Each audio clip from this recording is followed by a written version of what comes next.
Hello and welcome back to Supposedly Fun. My name is Greg. Can you believe we're already at the end of May?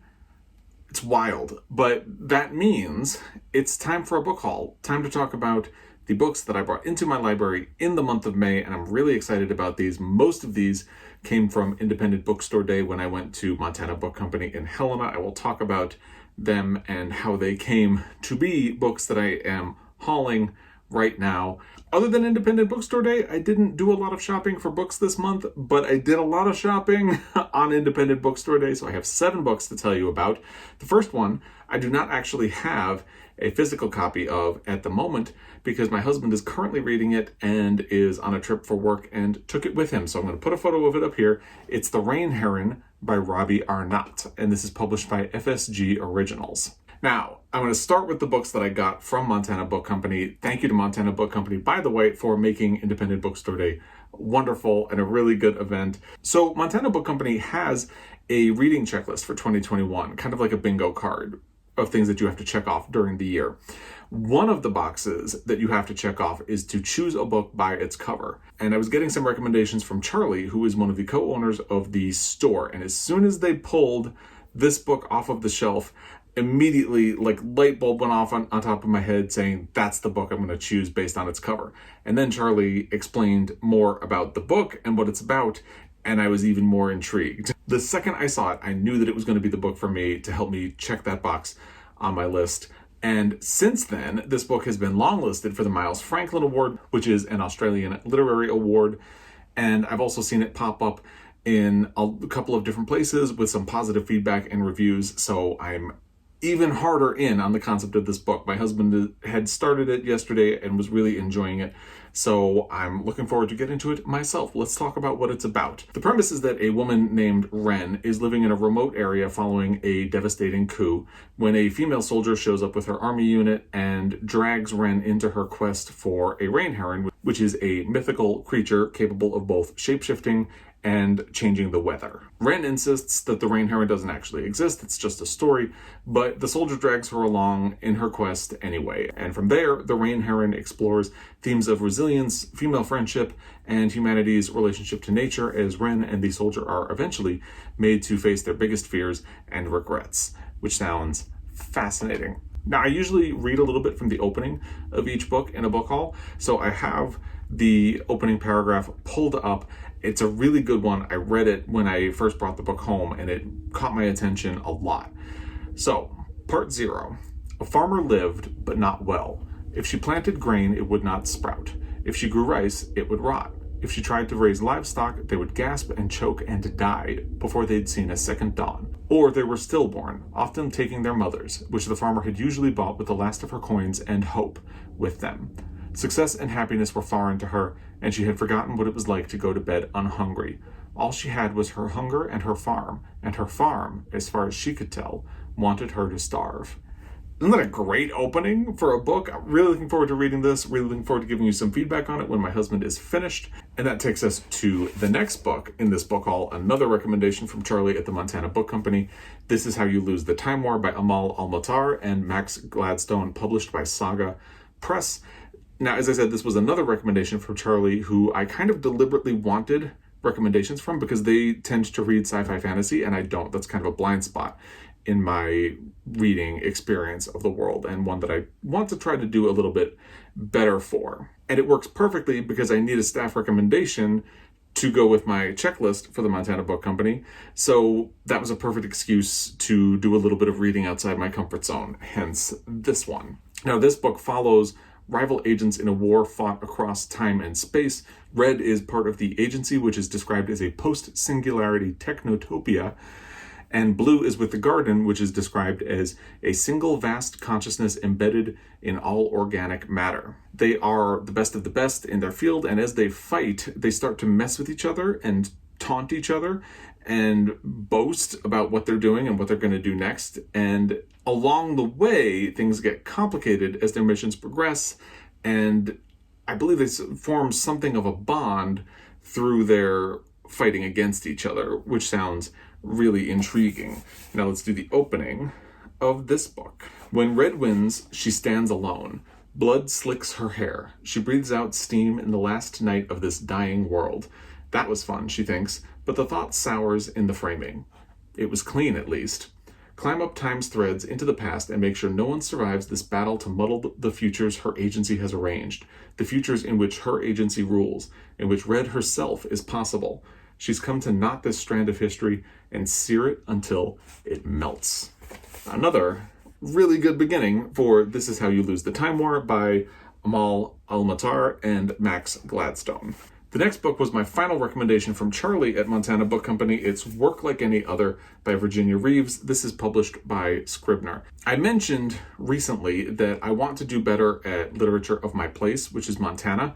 So even though I already had a book selected for the slot on the checklist for the Montana Book Company, where you read a Montana book or author, I grabbed this when Charlie recommended it, and it really helps that it was longlisted for the 2016 Booker Prize. Now, interestingly, even though Virginia Reeves is from Montana, this is set in Alabama at the beginning of the 20th century. In it, a man named Roscoe T. Martin siphons electricity from the state in order to save his failing farm, which goes great until it leads to a tragedy that lands Roscoe in prison for manslaughter. And while adjusting to life in prison, he is forced to ask himself how far he's willing to go to get back to his family, addressing topics of injustice and redemption along the way. It sounds really interesting, and like I said, I just really need to explore more literature of the place where I live, which is Montana. And even though this is set in Alabama, I'm going to celebrate a Montana author. So here we go, and let's do the opening of this book. Plus there's a dog on the cover. I mean, how do you say no to that? Chapter 1. The electrical transformers that would one day kill George Haskin sat high on a pole about 10 yards off the northeast corner of the farm where Roscoe T. Martin lived with his family. There were 3 transformers in all, and they stepped down electricity that belonged to Alabama Power, stepped it down to run on new lines along a farm fence, then on through the woods, then straight to the farmhouse and the barn. Roscoe built the transformers himself. He built the lines. He did not have permission. And that's Work Like Any Other by Virginia Reeves. And next we have the final book that I got on Independent Bookstore Day, the final book I purchased from Montana Book Company. In this book haul, there are still 3 other books to come, so we're not done. But this is Paying the Land by Joe Sacco. This is a graphic work that was recommended to me by Sean the Book Maniac while we were buddy reading The Yield in Aussie April, but it is also a book that I had already heard a lot of really good things about and a lot of praise for, so when I saw it in Montana Book Company on Independent Bookstore Day, I grabbed it. Now, this is about the clash between the Diné people of the Mackenzie River Valley and the white people who forever alter the land on which the Diné live in their never-ending quest for resources and development. So it's about the clash of land, it's about colonialism, and it's about our connection to nature. It's supposed to be really good, and the illustrations look really great. I've also heard good things about Joe Sacco's other books, including Footnotes in Gaza and Safe Area. Now, I'm not going to read the opening of this book, and in fact, the opening illustration is actually of a baby that has just been born. So I'm just going to show you the illustration from the opening page, well, the next opening page, and let you just get a glimpse at how beautiful the illustrations of it are. I'm really looking forward to getting to this at some point as well. Now we get to The Story of the Night by Colm Toybin. This is published by Scribner, and I got this after Independent Bookstore Day, but I wanted to make sure I supported my stores that are actually here in Missoula where I live. So I had ordered this from Shakespeare and Company, which is a bookstore here in Missoula, and it came in, and here it is right now for me to talk about with you. Now, I've heard so many good things about Colm Toybin for so long that I was beginning to feel numb to the idea that I should pick one of his books up at some point. Isn't it weird how that happens? This one got through that days because Douglas Stewart, who's the author of Shuggie Bain, included it in a list of LGBTQ books that he recommends, and I was sold. Set in Argentina during a dangerous time in its history, which is the time of the generals, an era defined by violent military rule.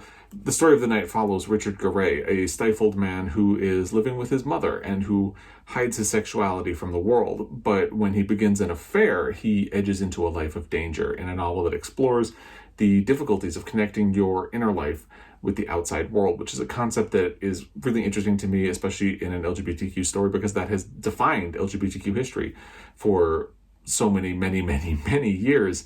This is something that is going to be on my pile of hopefuls for my LGBTQ reading for the month of June. That's just what I do every June because of Pride. So, spoiler for that list, which is coming up later, and I'm really excited to get to it. I've heard so many good things about this author, and I'm glad I'm going to finally get around to reading one of his books, and it follows a really interesting and kind of brutal period in history. So, we'll see how it goes.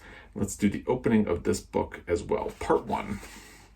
During her last year, my mother grew obsessive about the emblems of empire. The Union Jack, the Tower of London, the Queen, and Mrs. Thatcher. As the light in her eyes began to fade, she plastered the apartment with tourist posters of Buckingham Palace and the changing of the guard, and magazine photographs of the royal family.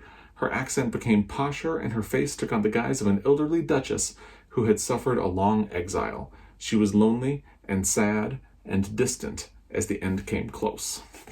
There are some really good openings to books in this book haul. I'm really excited about a lot of them. The next book that I hauled in the month of May is How to Resist Amazon and Why by Danny Kane. This is published by Microcosm. So Danny Kane is the owner of the Raven Bookstore in Lawrence, Kansas. You may remember them from my last Friday Reads video. I was wearing a sweatshirt that came from that store. I'll link it in the description box down below.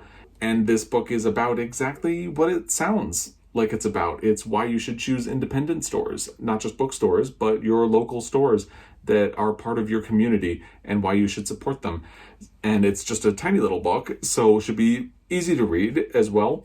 And if anyone ever wonders why Amazon is such a big deal or complains about pricing in a local independent store, send them a copy of this book. Just do us all a favor. And it is actually signed by Danny Kane, and it says Indie Forever, and it has this wonderful postcard in it that says Resist Amazon, and has a pre-printed letter on the inside that you can fill out just minor details to and then address to your U.S. representative or senator to try to help get Amazon taxed in your state, which is pretty fun. And let's do the beginning of this book. Chapter 1, on Amazon and the book industry. Right now, as I write this, in February 2019, bestseller Where the Crawdads Sing is on sale at Amazon for $9.59. If I were to order that book direct from the publisher for the Raven shelves, I'd have to write the publisher a check for $14.04 per copy. Amazon is selling this book for almost $5 less than my cost. That means if I were to sell this book at Amazon's price, I might as well just hand the customer a $5 bill from the register. That is How to Resist Amazon and Why by Danny Kane. A very important book that I'm glad to have in my library, in addition to the sweatshirt that came with it. And the final book for this May book haul is We Band of Angels, The Untold Story of the American Women Trapped on Bataan. This is published by Random House, and it's by Elizabeth M. Norman. There's the cover, so you can see that. This was actually a gift from a friend who read it, loved it, and wanted to pass it on because she doesn't have a whole lot of shelf space in her house. And I agreed to take it off of her hands because it sounds really fascinating. But I admit I do not have any immediate plans to get to it anytime soon. So when I do my book haul revisit next year, if I haven't gotten to this one, I am not going to be surprised. I'm not going to panic.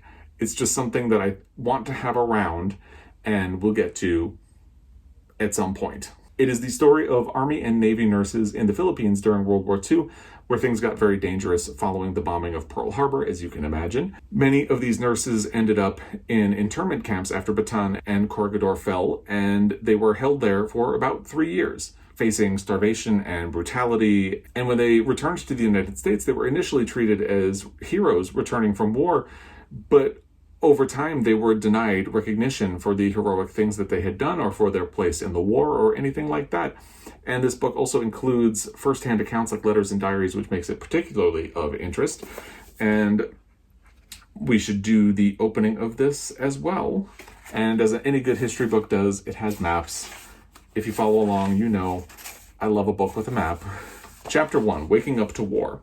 In the fall of 1941, while the Imperial Japanese Army and Navy secretly stockpiled tons of material and readied regiments of troops to attack American and European bases in the Pacific, the officers of General Douglas MacArthur's Far East Command in the Philippines pampered themselves with the sweet pleasures of colonial life.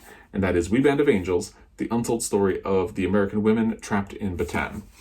And those are the books that I hauled in the month of May. If you have read any of these, if you have thoughts on any of these, recommendations based on any of these, please leave it in the comment section down below. If you just want to tell me what you brought into your library in the month of May, or for Independent Bookstore Day, which was technically in April, but I had already done my April book haul by the time it came around. Long story. They're in my May book haul. Point is, if you have thoughts, recommendations, or want to tell me what you bought in the month of May, please put it in the comment section down below. I look forward to hearing about it.